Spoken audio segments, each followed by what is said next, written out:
Thank you so much for joining us. I'm Larissa Cremeds. I'm one of the instructional designers here at the Department of Distance Learning.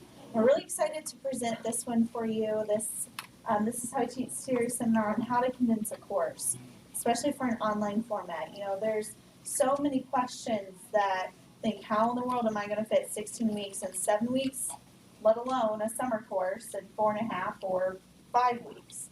So hopefully our presenters today will give you a little bit more insight on what they did or what they're planning to do for their courses, because I know, Audrey, you're teaching yours right now. Yeah, mine's over. Oh, yours is over. Yeah, but okay. I did teach it this semester. And then, Olga, you're teaching yours next summer. And when are you teaching yours? Well, this summer and this fall. This summer and this fall. And so our presenters today are Connell, Olga Donnelly, and Audrey Hillyer, to show us a little bit kind of difference on how they've taken their courses and condensed them to either a 5-week or a 7.5 or somewhere in between format. So without further ado, I'll go ahead and introduce Connell Jones first. And thank you so much again for being here today. Thank you for being patient with me. First of all, let me tell you, this is a work in progress. The course is going to be presented this summer in the 4.5, 5-week format, and this fall in the 7.5-week format. But all my planning has been going toward the 7.5-week format with the idea that if I can get it down to 7.5 weeks, surely I can get 2 more weeks out of it. So there's a lot of ongoing work, but I thought I would share with you some of the ways that, honey, I shrunk the class. My wife has been, and I've been talking about this as we've been going along. I wanted to share with you first some of my assumptions. I think that you have to go in with certain concepts in mind. And my first assumption is this course is going to meet the same requirements as the normal 16-week semester course. We've got accreditation issues, and to be honest with you, I don't feel like it's fair to the students to give them a 7.5 week or a 5-week course that is less than a 16-week course. We just have to keep the academic rigor there. And so that was my very first assumption. My very next assumption was that I've got students are generally going to be non-traditional students. This class is being developed in mind with it's going to be used primarily, or for most of the students, are going to be in the Bachelor of Professional Studies. So most of these non-traditional students, what are they going to look like? They're going to be working. Probably they're going to be having full-time jobs, not just working, but full-time jobs, and truly schoolwork is going to be second or third. They're also many times going to have families. So I've got to keep in mind that, this is going to be a very challenging course for them. The third thing is most of them are going to be completing academic work that they had previously started. Maybe right out of high school, a traditional student, and then they got interrupted for one reason. They're coming back as a non-traditional student, or they transferred in from someplace else and they're working, and this is just the way that they need to finish up their work. So they are going to be having some preconceived concept of what college classes are going to be like. Generally, I think they're going to be motivated. The students that come into the Bachelor of Professional Studies, I think, are going to have a higher level of motivation and are going to, because of that, I think that they are going to be fairly well organized so that they can keep to a tight schedule. They'll know what's in front of them, and because they're in this program. And I think that they are all going to expect a flexible schedule. 5.5 or 7.5 weeks, or 5 weeks or 7.5 weeks, they're not planning on us saying once a week we're going to meet online through Skype or anything else. They're expecting to do all of this work on their own. And I think that I've got to honor that because of the constraints that they have on their time. So those are my assumptions. So how can I better accommodate these students? What are the things that I'm going to do to make it so that they're successful? It's got to be, everything's got to be extremely clearly presented expectations. I've got to let them know right up front, guys, this is 16 weeks in 7.5 weeks or 15 weeks and 7.5 weeks, you can expect that the things you're going to do are going to have to be done twice as quickly as they would be in a normal semester. And that's going to be laid out in front of them, right at front. And if it happens to be a summer class, you're going to have a third of the time to do the same things people do in 16 weeks. So that's going to be important. Instructions are going to have to be exceedingly clear. There's not going to be a lot of time for them to, I don't understand this, send me an email. I'm going to get the email, I'm going to send it back. They may read it the next day. All of a sudden, they've lost 2 days. And 2 days out of 5 weeks or 7.5 weeks is dramatic. The due dates are going to have to be very clearly presented on every single item. And there's a few things that I've done to make that, or to facilitate or ease that. There has to be a very high level of interaction. Not in the sense that they're going to have to be interacting with me personally, but I'm going to have to do things that I've not done before. I'm going to be developing voice threads for every single module as we go along so that they can hear from me. These are the things that I feel are important, and these are the things you need to focus on. And I need to also have for them auxiliary web links that they can go out and they can watch a 5-minute video on YouTube or Khan Academy or someplace like that to augment what they're getting from me. There has to be a very good introductory voice thread. I'm going to create a voice thread that's going to lay the gauntlet down. 7.5 weeks, 16 weeks worth of material. You've got a lot of work to do. There also has to be good voice threads for each module, and by good I mean it's got to be captivating, entertaining, but it also has to be brief. I'm not planning on putting together a 20 or 30-minute voice thread for every individual chapter, because again, time is of the essence here, so I have to condense this material.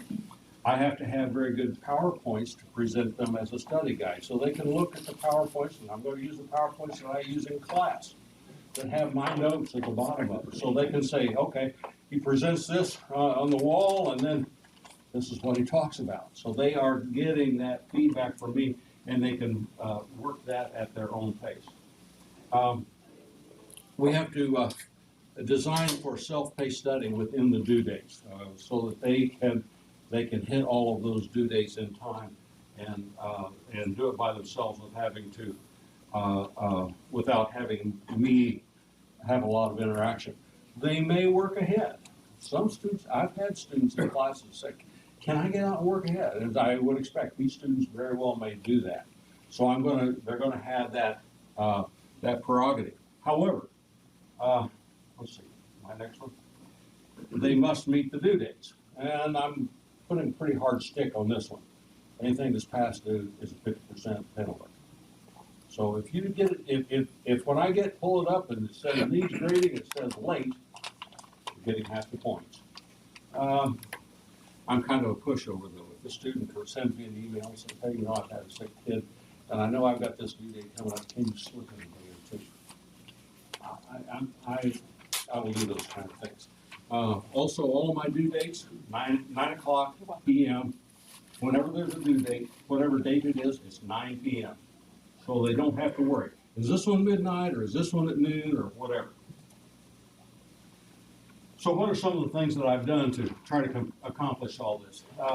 First thing was I completed the online course development program. And is there anybody in here that's not taken that course yet? Do it. Do it. Okay. It's work. It's a lot of work. More work than I thought, but it's very valuable. It clarifies a lot of the expectations of the university and the students. I got a lot of student perspective that I hadn't had before. Forced me to review my content and my delivery concepts and how I presented that online. Established a process of evaluating the course so that I can look at it through a third person's eyes, and I'm actually going to have other third parties looking at my course and say, how is it done? And they're using the quality matters standards, which I think are very important.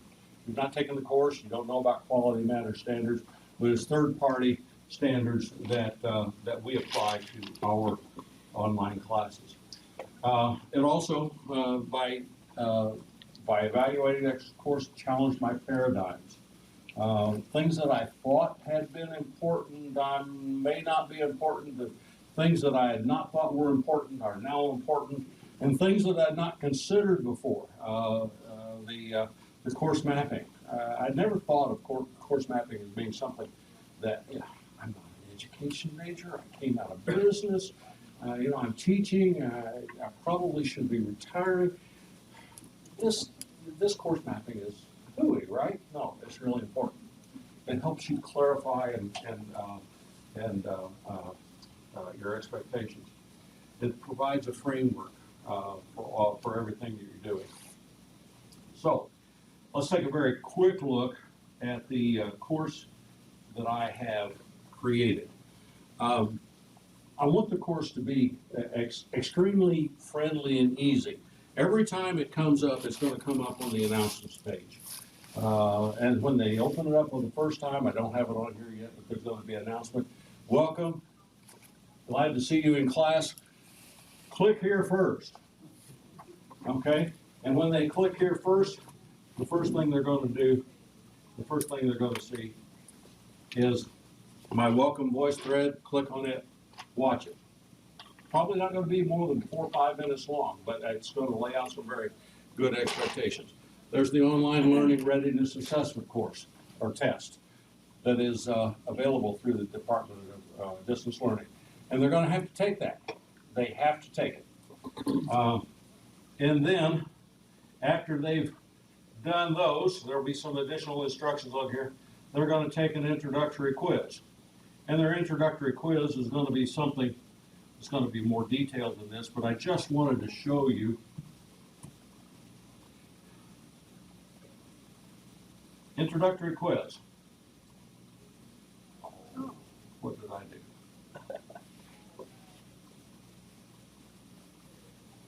Have you taken an online readiness assessment quiz? I have completed the quiz and am prepared to work and complete the online course. The student is telling me, I've done it and I'm ready to go. I want them to recognize that that's an obligation. That's the correct answer, by the way. I will take the online readiness assessment quiz later. Got to do it now. All due dates will be the same time of day. All work will be due at blank on the due date, 9 a.m., 9 p.m. Central Standard Time, midnight, and noon. All of them are going to be 9 p.m. Central Standard Time. Additionally, and this is just the third question, any work submitted after the due date will receive a penalty. That penalty will be 10%, 25%, 50%. Late work is not accepted. Okay? So they're going to get that. They're going to recognize and they're going to tell me that. And there are going to be other quizzes or other questions from the syllabus that are going to be like that. So that they recognize and they say, this is kind of the contract that I agree to. After they have taken this test, Close window. pardon? Close window. Oh, there's a closed window. After they take, now, if they don't take that quiz, guess what? All of my content is adaptively released. The student must take that quiz and receive 100% on that quiz, or they can't see any content. That's what that means. Okay? That's exactly what that means. So they take the quiz and then they get into the content. The same thing is going to be true with all of the exams that they have to take and so forth. So I've tried to build this kind of rigor in. And then I've got the syllabus, which is pretty straightforward. So the student is working down this page. I want them to get, as they work down the page, they will have covered everything, and then they can constantly come back in at the same point. So they've got a syllabus in Word format. There's going to be there's the course map that is there for them, so they can see exactly what I planned. I also have discovered and incorporated the calendar tool, and I love this crazy thing because every time you put a due date on something, it shows up on the calendar.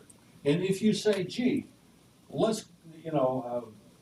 we have internet problems occasionally around here, Okay? So when we have internet problems, what's one of the things you want to do? Let's move a couple of due dates out to make up for it. All you gotta do is go here to the calendar and drag it to the new location, and the due dates are all moved. And this still shows up for the students as being moved. So that happens inside Blackboard, and I've come to really love this little component. And then they under the content they have the and I'm not going to bore you with all of the details of the content because that's just my course.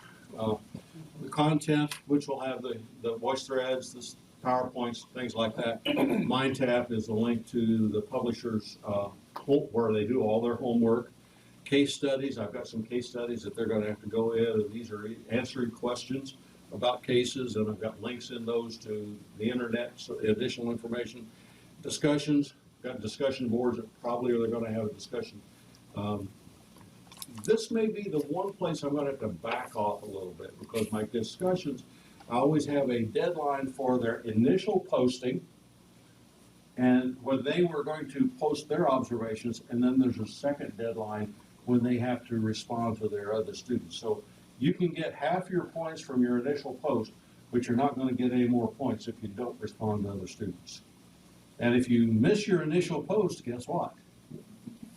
With a discussion board, there's an exception. You miss the additional post, you get 0 points for the additional post. If you don't reply to your classmates, you get 0 points.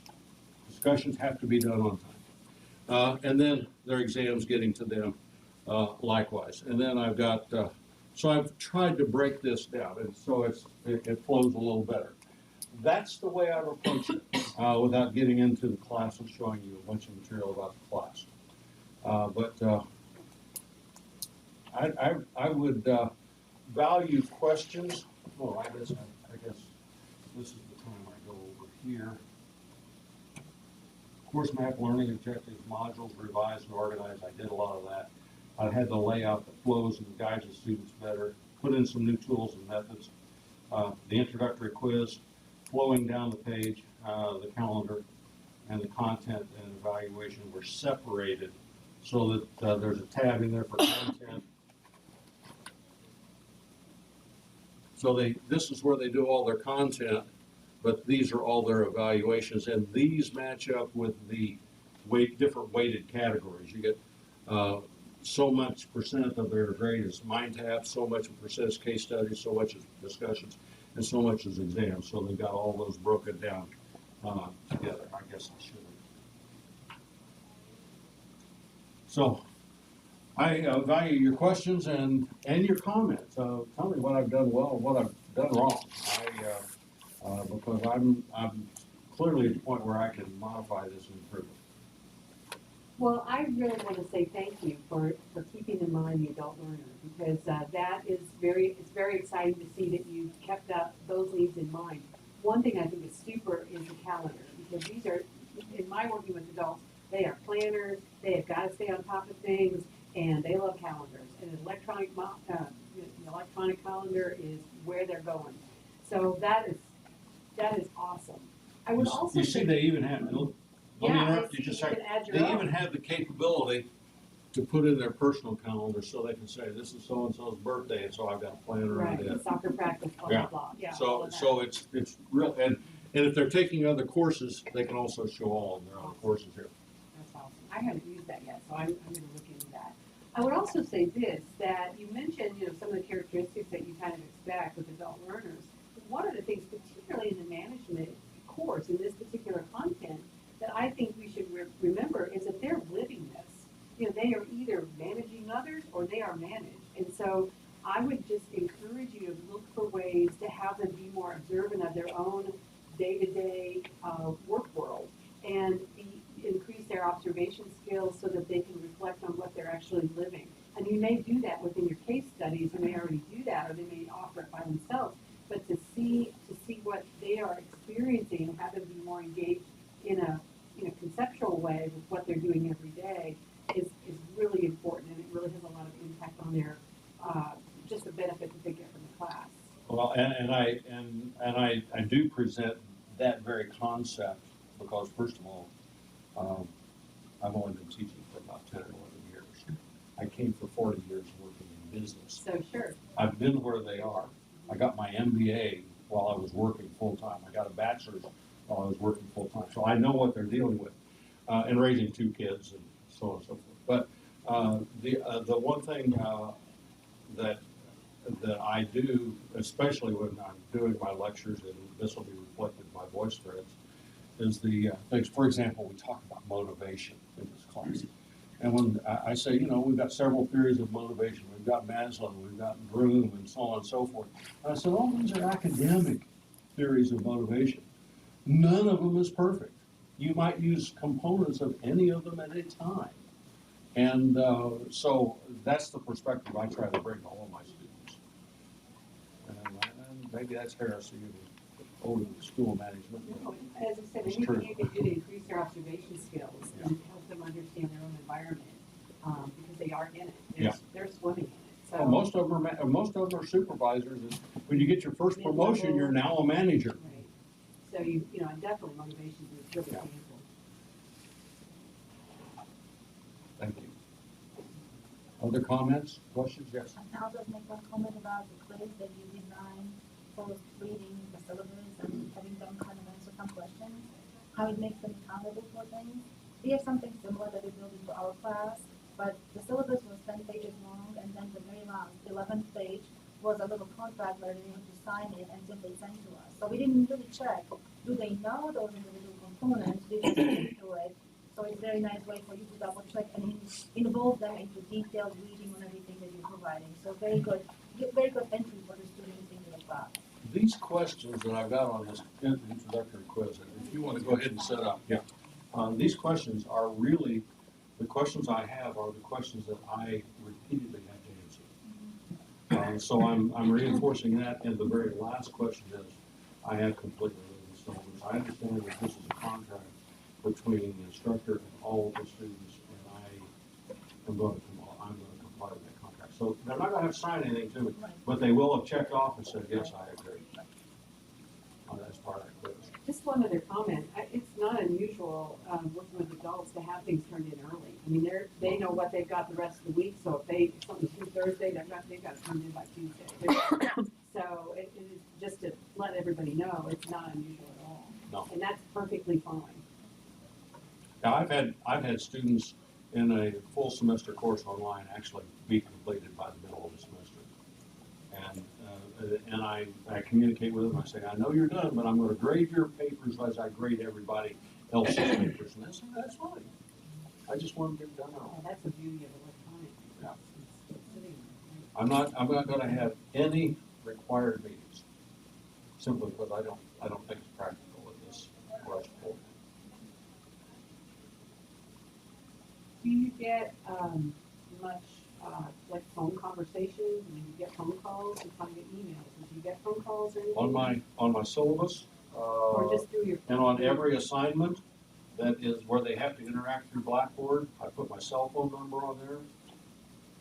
I say, if you have a problem, call me immediately because I want to get it fixed.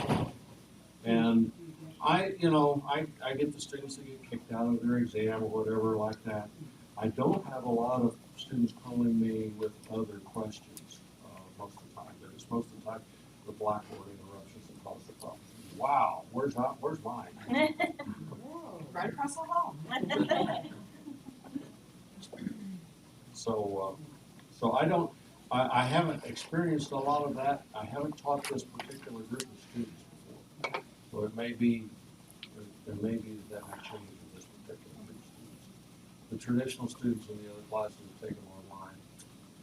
Unless they're having a problem, they will call me. mechanical stuff. Now mechanical stuff is what they're calling it. Although the rest of the stuff is all email. But we were dealing with 7.5 weeks, I might be having more phone calls. Great, thank you. Thank you. And if you have any other questions, we can ask towards the end too. So thank you, Audrey.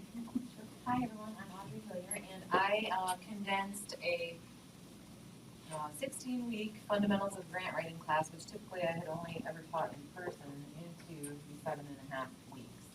And your presentation was fabulous. I would affirm everything.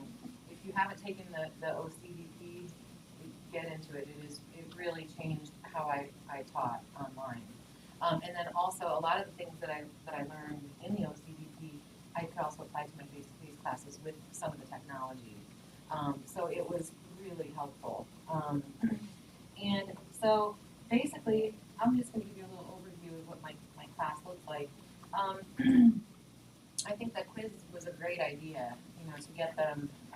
That's an interesting idea. So mine's a work in progress as well. I might like to incorporate something like that in the future when I do this.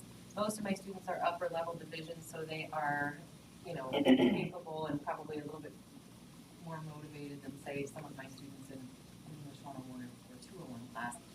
So they're, more self-sufficient. But the few things that I'd really like to say that are just imperative if you're going to condense something down to 7.5 weeks is just to have the clearest organization possible and the clearest expectations laid out for the students so that they know exactly what they need to do every step of the way and to make it very accessible and user-friendly to them so that there's no questions. And so the course design really helped just even laying out the 7.5 weeks, taking the calendar and laying that out in a step-by-step process, which is what I learned through the OCDP program, was wonderful. And so it really changed how I even think about the class myself.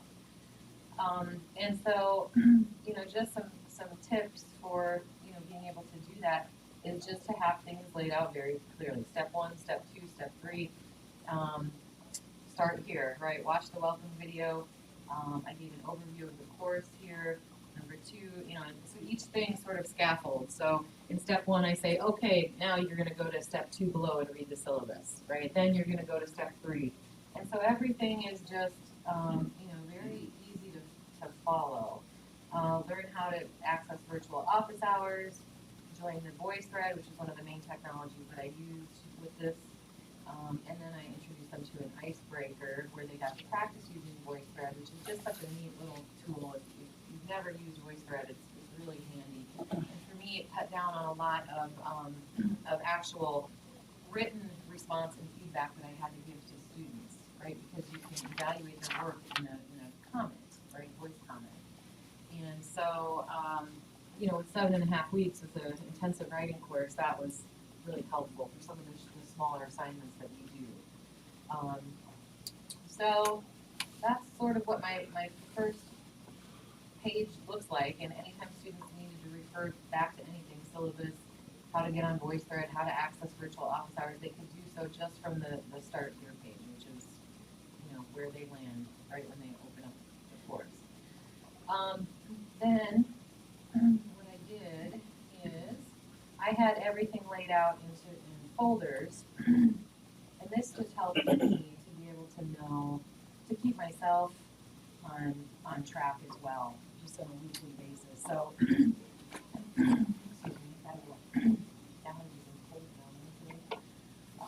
me, okay, so week 1, for example, course introduction. What I would do here then is each week there's a to-do list. All right, so if they go to weekly content, we're starting with week 1. These are the things that the students needed to do. So I would just list that out for them. And so these are the checklist, the 6 things that they need to do. And then from here, they would just follow completing these assignments that are below. And so they would just go in order. And I found that was just really helpful as far as keeping things organized for myself and for the students. Another thing that really helped was having consistency in terms of when assignments were due and when they would get feedback. So, 7.5 weeks goes really fast. I couldn't believe it. I mean, 4 weeks into it, I thought, oh my gosh, we've only got 3 weeks left. So, really sticking to a schedule where the students have consistent deadlines as far as when things are due, and then they know when they're going to get the feedback from me on the work that they've done as they progress. That also really, really helped. because then you also don't get into a situation where it's 3 weeks in to a 7.5-week course and the students don't have any feedback as far as what they might need on some of the assignments they're doing. So that helped as well to be consistent about that. So then each week, everything is laid out as far as what they needed to do in that content folder. And then each of these, assignments then would also tell them where they needed to load the assignment, if it was going to be a voice thread, so on and so forth. So that just gives you a. Audrey, about how long are your videos? It depends. Some of them, I have a TED Talk, or do you mean my comments, like my lectures, or? Either your voice threads or any other links that you have been going to. You know what, I try to keep those relatively short. If I had a long PowerPoint, like if I was doing a lecture, I would keep maybe a 2-minute comment for each slide.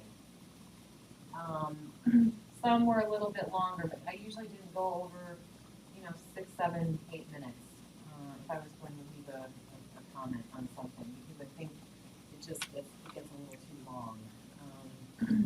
And also, you can spend a lot of time if you don't like the way your voice sounds or the way that you look when you're recording your video, redoing those things. And then if you leave information out, you feel like you have to go back in. So I try to keep them short. That way I could add things if I needed to. So that kind of gives you an overview of, this week 8, this was, I had that hidden. It wasn't something that I wound up using. I also did a course calendar, and I'm not sure if this will still show up for you because, yeah, it does. So I used the Google Calendar feature and then was able to add assignments in from my Google account to the calendar, and nothing's showing up because the course is over in April at this point. But that was also really helpful, so the students could just click on the calendar and then they could go in and see, okay, this is what they're doing. These are the items that they need to be working on this week. Here's the due date. Here's when they'll get the feedback. So I think that was also I had never used the Google Calendar tool before, and I also thought that was just really helpful. And it's easy to change things too if you wanted to, there were a couple of times where I gave students a little bit more time to do things. So you can update that really easily on the calendar. I had an FAQ page, so just a link with rubrics, ways that students could look and see how each assignment would be graded. And then I did hold 2 live meetings through Zoom, which is also a great, better than Skype option if you want to have some online meetings. I held 2 different sessions, and I checked with all of the students to make sure that they could attend one of the live meetings. And then also you have the option to record that as well if the student can't.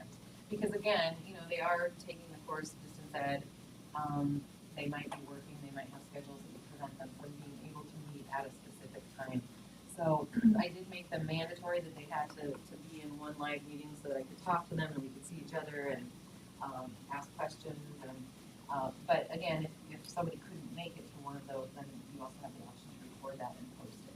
So there are a lot of really neat tools that you can use, to create this course and to make it accessible, organized, and to keep everybody on track. Yes.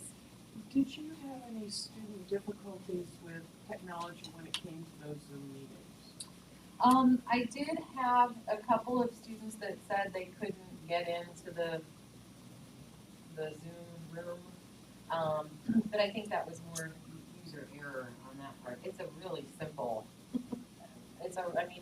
You almost can't not do it, right? You click on them, you send them a link, they click on it, and if it says, do you want to run this? Yes, and then they should be into the Zoom room. Were they using their computers or were they using their phones or?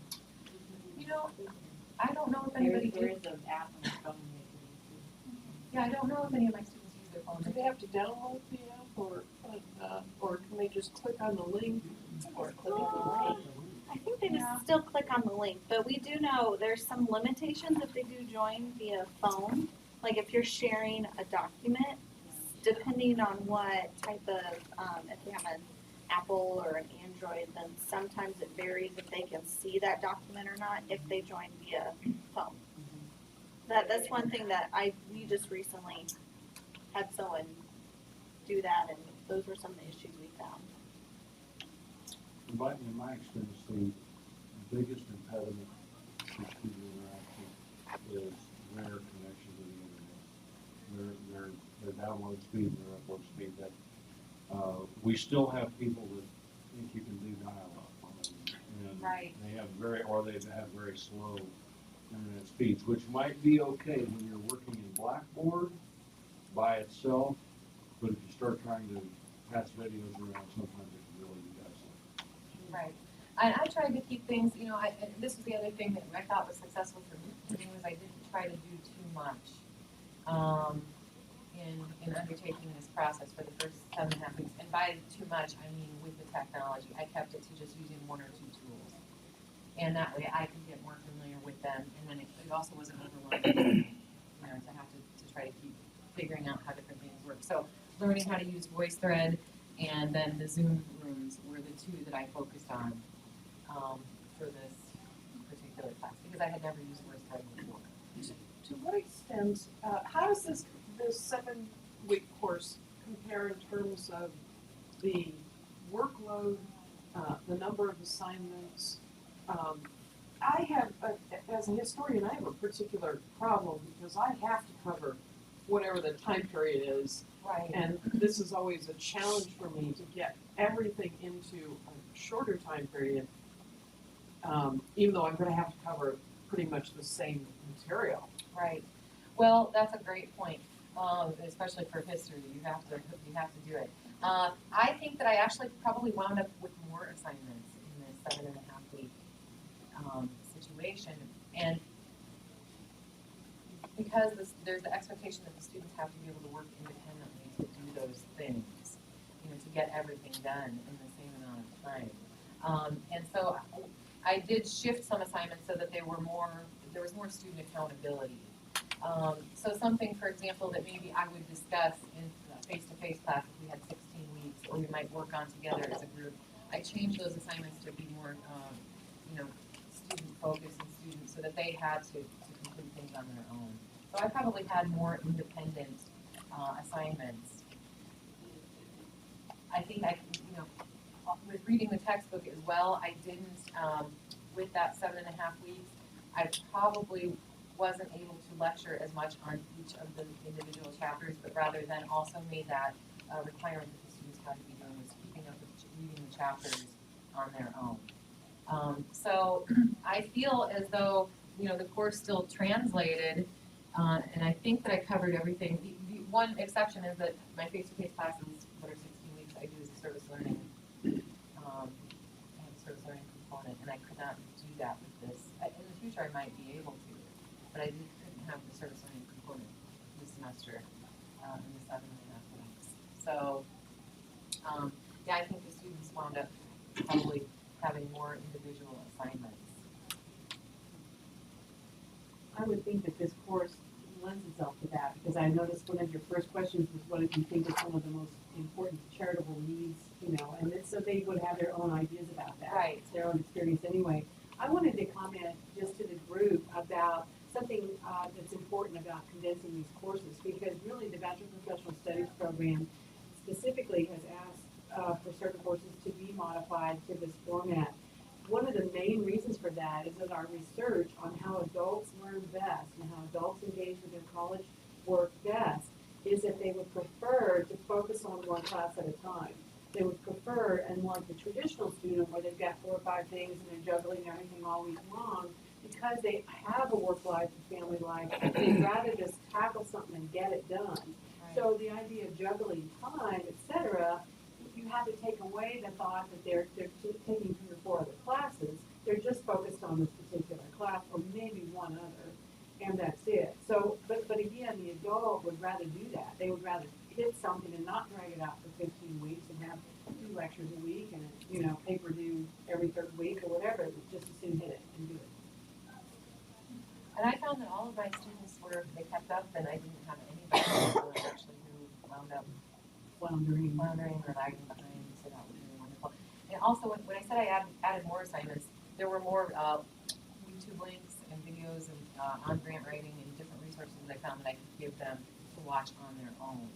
So, whereas in class, we may have watched some, a clip of something, or somebody speaking on philanthropy, I was able to add more of those to this course. So it was really up to the student to, sit down with their laptop and pull up a TED Talk and watch that, and then, if that tied into an assignment, so they had a lot more, internet-based work that they did, so.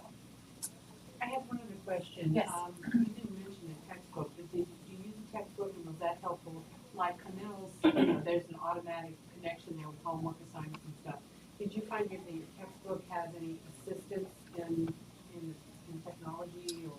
No, it doesn't, and there's very few textbooks on grant writing, so I've been using, and the one that I have, I'm not crazy about, but it did not lend itself to, there were some resources that students, there were some websites and things in the textbook that students could But look it's up. not an automatic No. connection?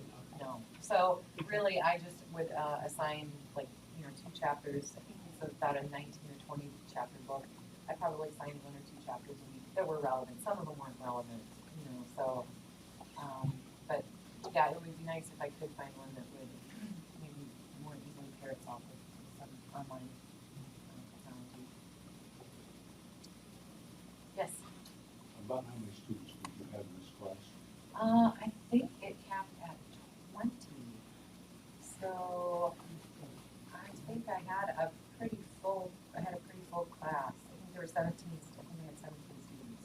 And were you able to link your Google Calendar to Blackboard, or was Google Calendar just a place for you to record? I did link it to, I linked, yes, so I guess. Well, my question is, if you changed a due date, for example, in Google Calendar, did that automatically get reflected to the due date in the grade book and the assignment? Yes, It does? yes, which is why it's really handy, because you just have to refresh your page, but then you would see those changes. So if I would go into Google Calendar, make my edits, then go back into Blackboard and refresh, just to refresh the page, it'll automatically links and updates. I think he means like on the assignment where you list the due date Oh. and also like in the grade center. That, is that what you're asking, Connell? I don't believe so. No, yeah. It only refreshes on this page. Right, so Right. anything else I would have Right. to either, Manually go in and change. yeah, or I would just send them an email and say, Right. hey, when I change this, and I Right. would go into the syllabus and make that adjustment. Whereas like the Blackboard calendar feature, if you moved it there, everywhere else on Blackboard, it would also move. Yeah. On the assignment itself, in the grade book itself, it would move. The links and all together. Right. And it's just personal preference on which No, calendar I was you just use. wondering, because I know so many people focus on Google Calendars, and if that happened, it would really be nice. Well, the fewer changes you have to make is always better, especially with the 7.5 weeks. So I try not to do that too often, to just stick to the schedule, so. How does the performance of the students compare between the online course and the traditional face-to-face? I found that I found that the students seem to have higher performance. I was really impressed with my students in this section. I taught this semester, the first half of this semester. I was really impressed. I don't know if it's because they, were invested in getting it done as the adult learners in the 7.5 weeks, and okay, we're gonna just go ahead and do this. But I found that they were on top of everything more than my face-to-face students. So. Great, thank you. Yep, you're welcome. Thank you.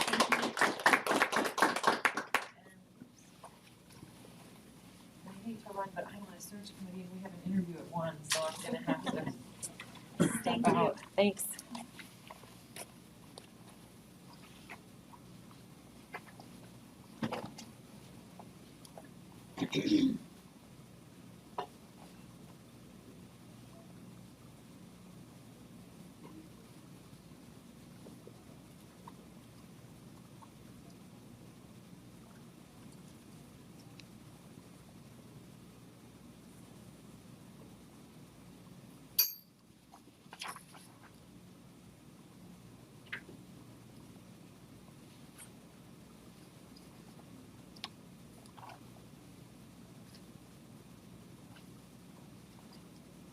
So welcome everybody. My name is Olga Donnelly and I work for the mathematics department.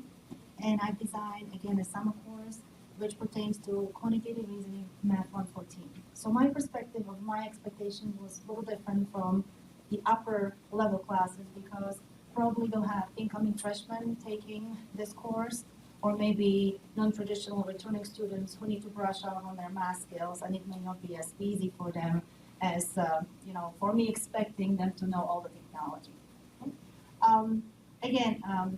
Having the expectation in mind is important when you're designing the course and try to make the course as simple as possible for them to follow is the key of success. This course hasn't run online yet. This one will be running in the summer of 2017. We actually have not run online math course of this nature even during regular semester. So I was approached and requested to teach it in a summer first. And I said, please give us a chance to do a regular semester, see whether we can even flush things in 16 weeks and then transform it into a 6.5-week course.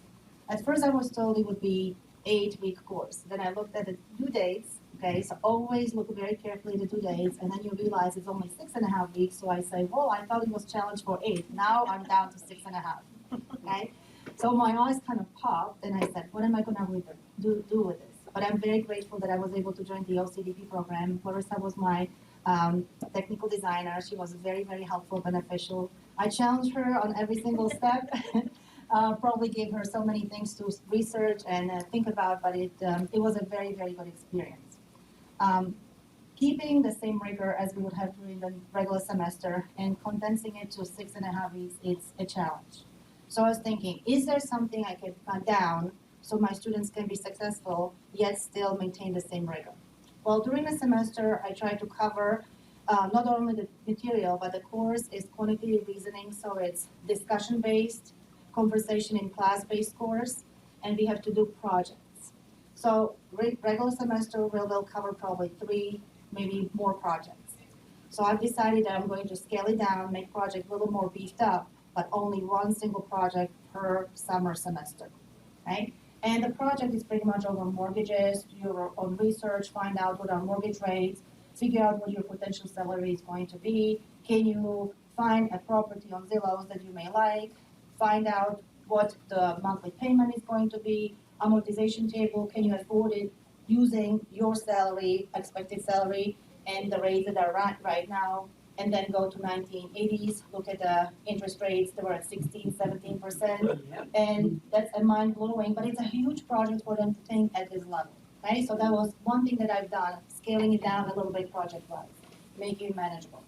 And we get to financials about midway through that semester, so that should still give them enough of a time of 3 weeks to be able to complete the project, okay? Another thing that was very beneficial is to see the layout for all my colleagues when we were designing the course to make it flow. So I would make this course available a week before the semester starts. So they would have 1 week to prepare themselves, okay, and read all the pertinent information. And I start, as you can see, on welcome here. And eventually, as the semester will progress, I would start putting announcements in there. But I'm welcoming them and showing them a couple of steps and definitely points on what they need to expect as we cover the course. Sorry, I'm not used to this. I'll go slower, okay? So I'm telling them as the semester starts, welcome. And these are the steps I would like for you to look carefully at and consider. And first thing is not to scare them, but look inside the course outline. Okay, and this one truly shows them the layout of the course, what to expect week by week as the class is being covered.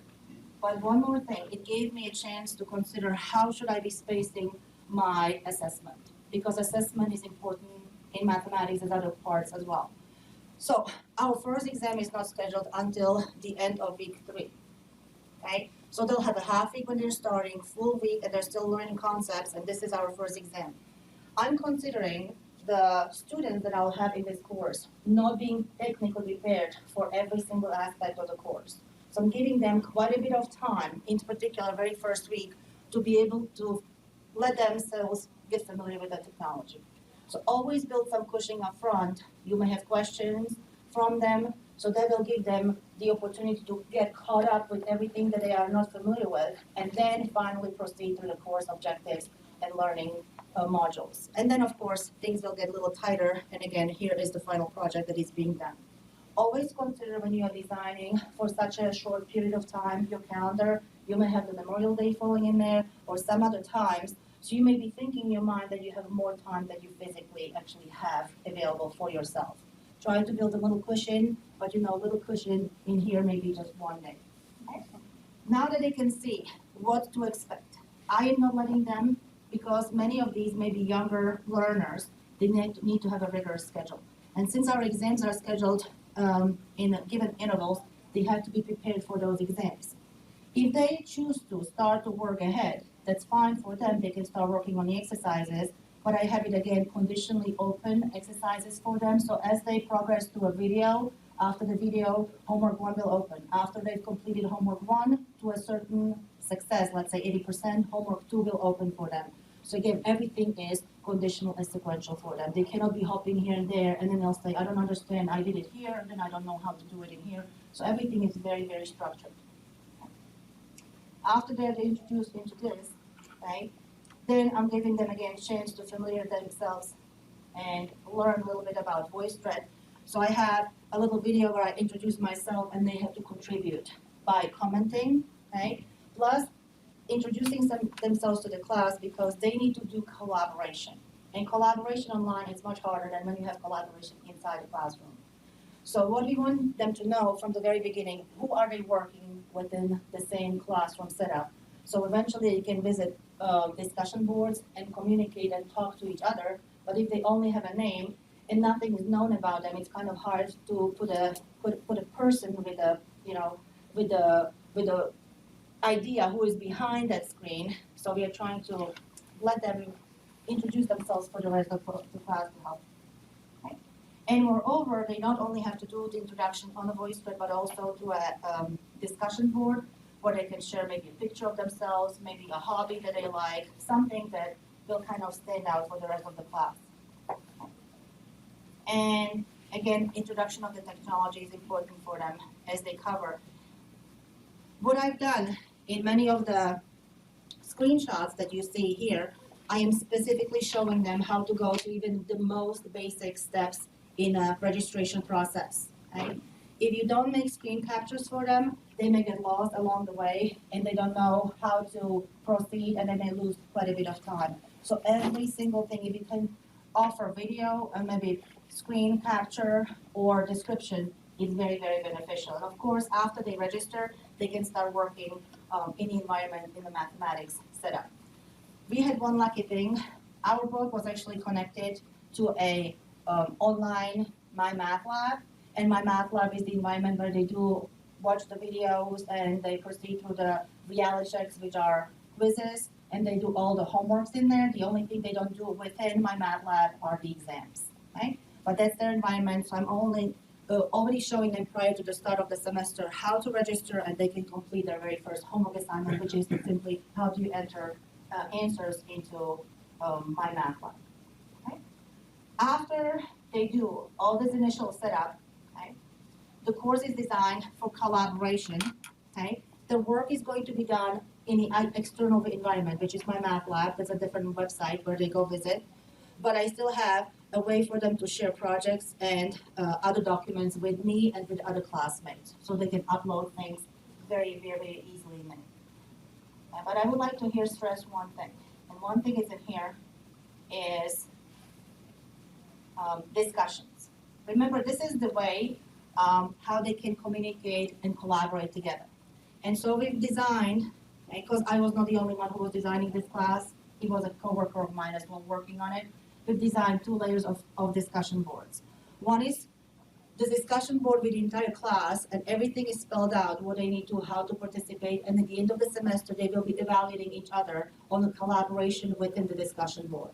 So instead of me taking the role of a policeman and trying to check who is on discussion board, did they participate, were they there often, were they beneficial and helpful for other students, they do it themselves. So I'll give them questionnaire at the end of the semester, and I ask them, would you be so kind to evaluate every single person who was in this class?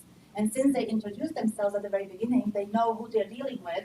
So when those names are popping out on the screen, they can go to the introduction discussion board and refresh themselves. It was Joey looks like this, Mary looks like this. Mary was on discussion board all the time, was very active, very helpful, very beneficial for me. I'm gonna give her very high rating. And let's say Joey was never seen in there, so he will get very low points for that. And the condition is they need to fill out the discussion board evaluation for the whole class. If they don't do it, they get themselves degraded in that grade quite a bit. So not only do they have to do it, but they have to also pay attention throughout the whole semester. Who is there? How are they doing? What are they doing? Discussion is open to everybody, so they can see their own responses, and we've layered it to make it a little more effective. When we go inside the class discussion board, right, everything is organized by first introduction, so this is your very first hello to the class, and then general topic if they have any concerns about technology and other things, and then materials that pertain to specific exams. For exam number 1, they'll be going and doing discussions within this area. For exam number 2, in this area. So everything is layered. So when they're trying to, for instance, study for the exam and they'll say, somebody had replied to my post, it was pertaining to exam number 1, they don't have to go and search through the whole discussion board, it's already organized for them. So organization is a key portion for this class. Let me go one layer up, and some students may be very shy about discussing things in general in public. So I have also created private discussion board, and this is between individual student and the instructor alone. So the history will remain there. They can go there and see what my response was for their question, but nobody else can see it. So now they don't have to feel ashamed and say, I didn't know how to answer this question, but I didn't want to ask because everybody else would see that question and see me. Right? We created groups within Blackboard and just assigned one student per group. So there's a little trick. There are little groups, and the group consists of the instructor and only single individual student. And so if you have 30 students, there's really 30 of them hidden behind it, but they don't see all of them. They only see their own. Right. So everything else is private to them. The public for them is only their private one. Mm-hmm. So that kind of is very beneficial. This one substitutes my ability to talk to them. They should not be shy to talk to the whole group, but if they want to be private, they can talk privately with me as well. Okay? Is that better than just emails?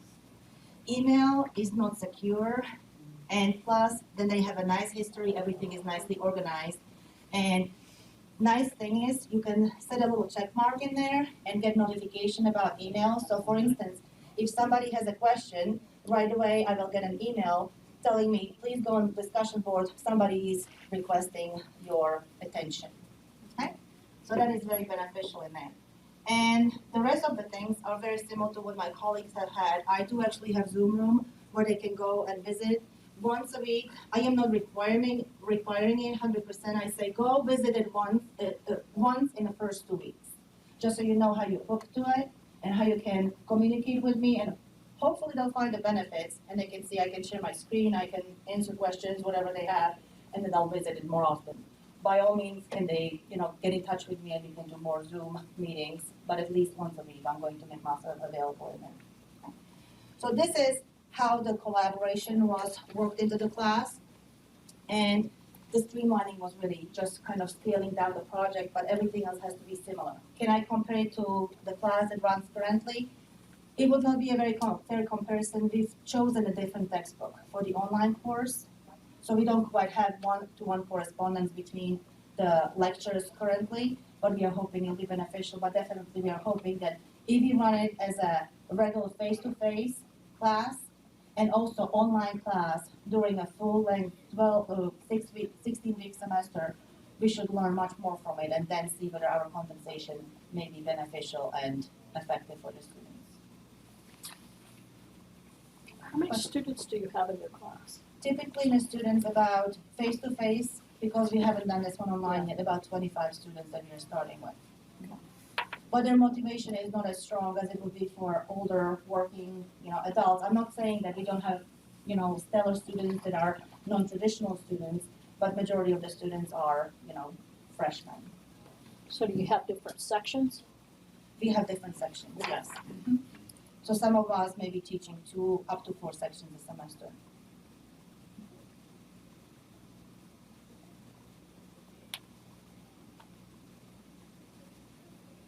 Well, thank you very much for coming. Thank you.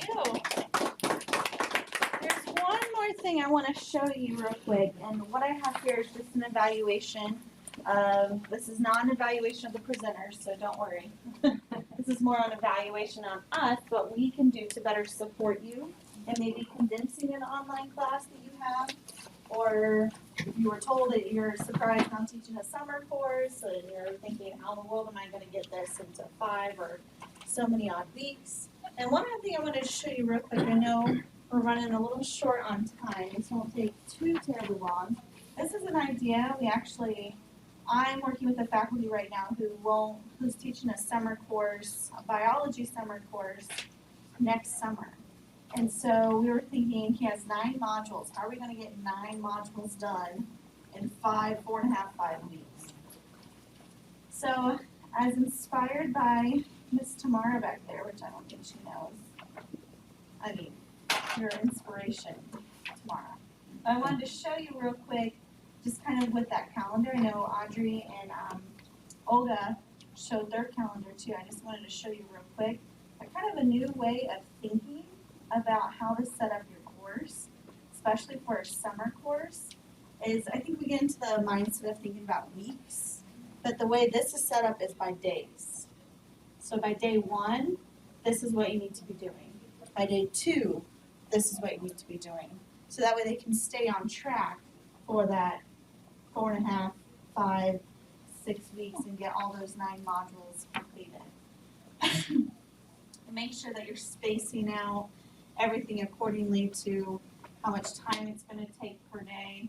And so that's just, again, one thing I wanted to show you, another maybe different way of thinking when it comes to planning out your courses. Each of the cells under each day is just correlates to the number of items they need to be doing. Those are not in categories. Correct. So whichever way makes sense to you. So thank you again so much for coming.